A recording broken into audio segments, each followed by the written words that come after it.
ناظرین، اس وقت کی جو سب سے بڑی خبر ہے وہ یہ ہے کہ پارٹی یہی چلے گی، یعنی کہ عسکری قیادت جو اس وقت ہے یہ اگلے 5 سال تک تو اب یہ ہے، ان کی مدت ہے اور یہ ہیں، اور جب یہ ہیں تو اس کا مطلب یہ ہے کہ سیٹ اپ بھی یہی ہے۔ تو یہ سب سے بڑا دھچکا کس کے لیے ہے؟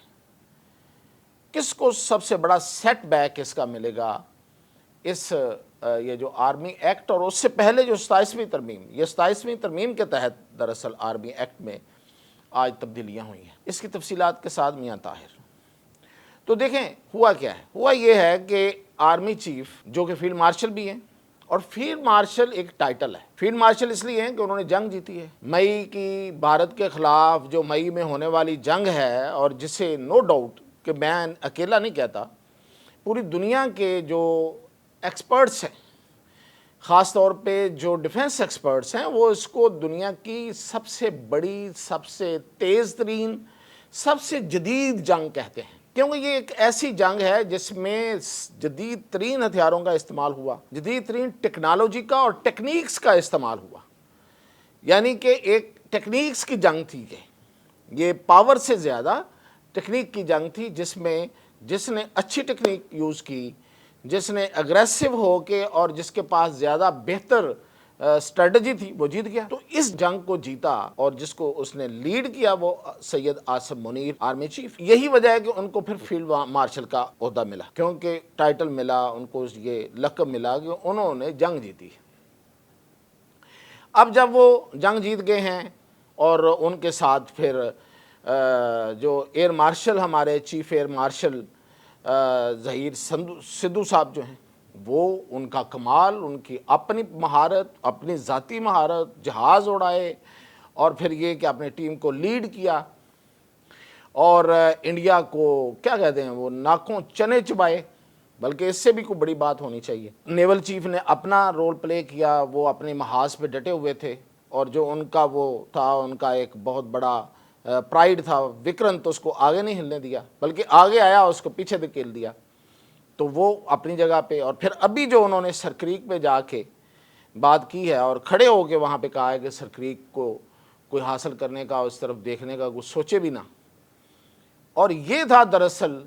یہ میں اس کو اپنے پچھلے ایک ویلاگ میں کہہ چکا ہوں کہ یہ وہاں سرکریک کے آخری کونے پہ جا گئے، یعنی کہ پاکستان کا سارا حصہ، وہ سرکریک سارا پاکستان میں ہے، آخری کونے پہ جہاں سے بھارت بیٹھا ہوا ہے، صرف اس کو کہ ہم اس میں پاکستان کو نہیں آنے دیں گے، وہاں کھڑے ہو کے کہنے کا مطلب یہ ہے کہ سرکریک تو ہمارا ہے۔ تو یہ عملاً ثابت کر دیا۔ اب اس تینوں چیفز کی موجودگی اور ان کا تسلسل بڑا ضروری تھا، اس لیے ضروری تھا کہ اس وقت جس کو شکست دی ہے بھارت، وہ بھی چاہتا تھا کہ سید عاصم منیر کہیں آگے جا کے تبدیل ہو جائیں، تو یہ تو بڑا سخت آدمی ہے، پوری دنیا مانتی۔ خیر، ٹرمپ نے کہا کہ سب سے بہترین فوجی ہیں اور بڑے زبردست فیلڈ مارشل ہیں، اور پھر دوسری طرف ہمارے جو مغربی سرحد پہ طالبان بیٹھے ہوئے ہیں، وہ بھی یہی چاہتے ہیں کہ یہ جو موجودہ قیادت ہے، کیونکہ دیکھیں مقابلہ تو کرنا پڑے گا، اب کسی کو اچھا لگے یا برا لگے، جو پچھلی قیادت تھی آرمی کی، وہ تو ان کے ساتھ سودے بازی کر رہی تھی، یعنی کہ انہوں نے تو لا کے ان کو بسا دیا تھا، دہشت گردوں کو پاکستان کے اندر، اور ان کو یہاں پہ گھر بنا کے دینا، اور اس میں پولیٹیکل گورنمنٹ کا پورا حصہ تھا، لیکن وہ بھی تھے اس میں۔ تو اب فیصلہ جو اس وقت اس قیادت نے کیا ہے، مطلب پہلے تو ہم نے یہ لفظ بھی سنے تھے، اب یہ کہنا تو پڑے گا اب کہ ہمارے تو ٹینکوں میں تیل نہیں ہے، ہمارے تو ٹینک جو ہیں ہمارے گولے نہیں ہیں اس میں۔ تو پھر کیا ہوا کہ اتنے بڑے دشمن بھارت کے مقابلے میں، اور اسرائیل اس کی بیک پہ کھڑا ہو، یعنی کہ اس کے بلکہ ملک کے اندر کھڑا ہو، پوری طاقت کے ساتھ، پوری فیسلٹیز کے ساتھ، اور پوری اسلحے کے ساتھ، اس ملک کو شکست دینا، اتنا بڑی اکانومی اپنے طرف سے، تو وہ اچانک پھر ہمارے ٹینکوں میں کہاں سے آ گیا تھا تیل؟ تو یہ جرأت ہے، یہ حوصلہ ہے، یہ ریزالو ہے جو ایک شخص میں تھا، اور ہے تو اسی وجہ سے دیکھیں ترقی کرنا، آگے بڑھنا، اس کے لیے بڑا ضروری ہوتا ہے آپ کی کنٹینیوٹی، تسلسل۔ تو جو آپ کی تسلسل، آپ کا تسلسل جو ہے وہ اپنی پالیسیز کا ہوتا ہے، اس کے پیچھے لوگ ہوتے ہیں، شخصیات ہوتی ہیں، پرسنالٹیز ہوتی ہیں جو اس کی جو آپ کی جو پالیسیز ہیں ان کو آگے لے کے چلتی ہیں۔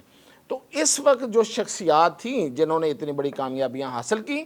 اور پھر طالبان کو ہمیشہ کے لیے بتا دیا کہ اب ہمارے دل میں آپ کے لیے اس لیے جگہ نہیں ہوگی کہ آپ آپ کی کوئی شکل ایسی ہے یا آپ ہمارے ساتھ ماضی میں رہے ہیں۔ تو اس وقت جو کر رہے ہیں، جو کچھ کر رہے ہیں، جو کچھ کیا آپ نے ہمارے ملک وطن عزیز کے ساتھ، اس کے عوام کے ساتھ، اس کو تو ہم اس کا ماضی بلا نہیں سکتے، اور موجودہ میں آپ کو معافی نہیں دی جا سکتی۔ تو یہ فیصلہ کرنے والی قیادت جو تھی، اس کا کنٹینیو کرنا، یہ سب سے بڑا سیٹ بیک، پولیٹیکل کو چھوڑ دیں، پاکستان کے اندر سیاسی معاملات کسی کو اچھا لگے کوئی نہ لگے، یہ ہوتا رہتا ہے۔ آج کسی کو اچھے نہیں لگ رہے، کل کو ہو سکتا ہے اچھے لگے۔ ان کی ان پالیسیز کی وجہ سے جو کامیابیاں آئیں، جو اس کی جو ہمارے ملک میں بہتری آ جائے گی، تو بہت سے لوگ ایسے جو آج کچھ کہہ رہے ہیں، جو آج کچھ تنقید کر رہے ہیں، وہ کل کو اچھا سمجھنا شروع ہو جائیں گے۔ لیکن ہیں تو وہ پاکستانی، محب وطن پاکستانی ہیں، اختلاف کرنا، رائے اور اختلاف رائے رکھنا ان کا حق ہے، اور یہی جمہوریت اور جمہوریت ہے۔ تو اس لیے یہاں کا ایشو نہیں ہے۔ تو سب سے بڑا سیٹ بیک جو ہے وہ ان اپوائنٹمنٹس کا، اور خاص طور پہ ان کے تسلسل کا، کہ آرمی چیف جو ہیں موجودہ، وہ اب چیف آف ڈیفنس فورسز ہوں گے، اور وہ کم از کم اگر کل نوٹیفیکیشن ہوتا ہے تو کل کی تاریخ 2030 کو دیکھ لیں، یعنی کہ 5 سال، 31 ہی ہو گیا، 1 مہینے کا فرق رہ جائے گا، تو وہاں تک یہ آرمی چیف ہیں، بلکہ چیف آف ڈیفنس فورسز ہیں۔ اب ان کے عہدے کی نوعیت بھی بدل گئی ہے، اور فیلڈ مارشل تو وہ ہیں ہی، اور وہ رہیں گے، اور وہ تاحیات رہیں گے۔ اور پھر بعد میں اگر ان کی مدت مکمل ہوتی ہے اور حکومت، اور وہ ریٹائر ہونا چاہتے ہیں،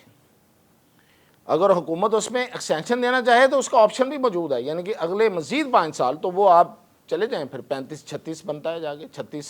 2036۔ اور اگر وہ ریٹائر ہونا چاہیں تو گورنمنٹ ان کو اپنے ساتھ کسی عہدے پہ ایڈوائزر کے طور پہ بھی رکھ سکتی ہے۔ اور باقی جو ان کو جو امیونٹی ملی ہے، وہ تو ہے کہ ان کے اپنے جو ان کا عہدہ ہے اس کے حوالے سے جو انہوں نے فیصلے کیے ہیں، اس پہ کوئی عدالت ان سے کوئی پوچھ گچھ نہیں کر سکتی۔ تو یہ تو ویسے بھی آرمڈ فورسز کے لوگوں کو امیونٹی یہ ہوتی ہے کہ وہ بطور سولجر جو کام کرتے، یہ فیصلے کرتے ہیں، ان پر امیونٹی ہوتی ہے، بڑی اچنبے کی بات نہیں ہے۔ اسی طرح سدھو صاحب جو ہیں، ظہیر احمد سدھو، وہ بھی 5 سال تک، اور اسی طرح نیول چیف وہ بھی 5 سال تک آگے، یعنی کہ 31 تک آپ سادہ حساب دیکھ لیں، وہاں تک یہ ہیں۔ اور یہ سیٹ بیک ہے سب سے زیادہ انڈیا کے لیے، اور ان کے لیے، طالبان کے لیے۔ اور پھر یہ کہ ان کے نیچے جو نیشنل کمانڈ ہوگی، وہ ہوگی جو دراصل ہمارے جو اسٹریٹجک اثاثے، ایٹم اور باقی جو ان کی جو سربراہی کرے گی، وہ بھی ان کے نیچے ہوگی، اس کی اپائنٹمنٹ ان کی ریکمنڈیشن پہ ہوگی۔ اور پھر یہ کہ ڈپٹی آرمی چیف بھی لگ سکتا ہے، وائس آرمی چیف اس کو کہہ لیں، ڈپٹی آرمی چیف کہہ لیں، وہ بھی ان کی ریکمنڈیشن پہ، عاصم منیر صاحب کی ریکمنڈیشن پہ لگے گا۔ تو دراصل اس میں جو خبر ہے، جو اس وقت جو ان لوگوں کے لیے جن کو بڑا دھچکا ہے، وہ میں نے آپ کو بتا دیا ہے۔ باقی اس پہ بحث پہلے بھی ہوتی رہی ہے، اب بھی ہوتی رہے گی، اور بہت سے لوگ اس پہ باتیں کریں گے، وہ خیر ہے، وہ کرتے رہیں، لیکن جن کو تکلیف ہے اس کا میں نے ذکر آپ کو بتا دیا ہے۔ اور یہ کنٹینیوٹی بڑی ضروری ہے، کنٹینیوٹی سے ہی قومیں ترقی کرتی ہیں۔ یہ نہیں ہونا چاہیے کہ 3 سال بعد نیا بندہ آئے، نئی پالیسی لے آئے۔ یہ ماضی میں ہوا ہے، ایون جو سب سے آرگنائزڈ انسٹیٹیوشن ہے، ادارہ ہے، فوج، اس میں ہوا ہے کہ جیسے پچھلے میں نے ذکر کر دیا کہ طالبان کے حوالے سے کیا فیصلہ تھا۔ اور پھر ایک جنرل صاحب نے تو پچھلے دنوں